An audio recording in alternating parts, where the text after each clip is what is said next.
This is not a review, so no spoilers about the game, just wanted to share some thoughts with my audience about the game and plans moving forward. Personally, I do not pay much attention to reviews when it comes to entertainment, such as games or movies, because if I happen to love something, that does not necessarily mean someone else will. Beauty is in the eye of the beholder, so to speak. I think a review is potentially useful if there is something egregious with a product that should be brought to a consumer's attention.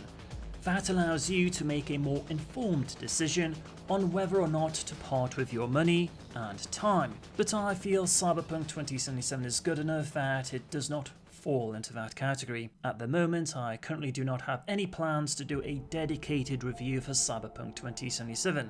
Likewise, I was fully committed to the November 19th release date, which meant organising someone to cover me at work.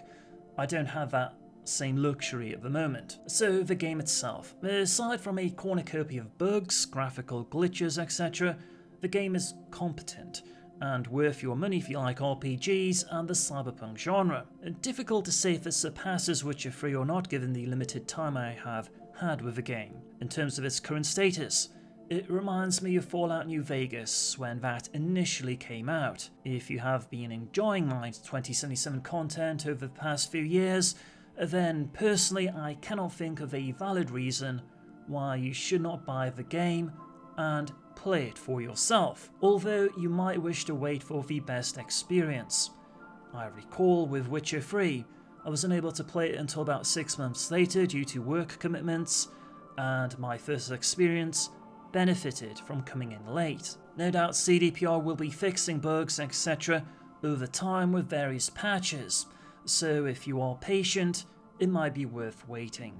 Moving forward, naturally I have a fair amount of Cyberpunk 2077 material to cover, mainly lore and other items of interest, but based on my experience with the game, I think there is a limit to what you can meaningfully do.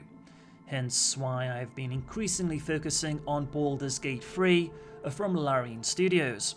I think BG3 has the potential to be an amazing game, and Larian Studios have already made a few changes which I provided feedback on, so seeing game design decisions based on community feedback is certainly welcome.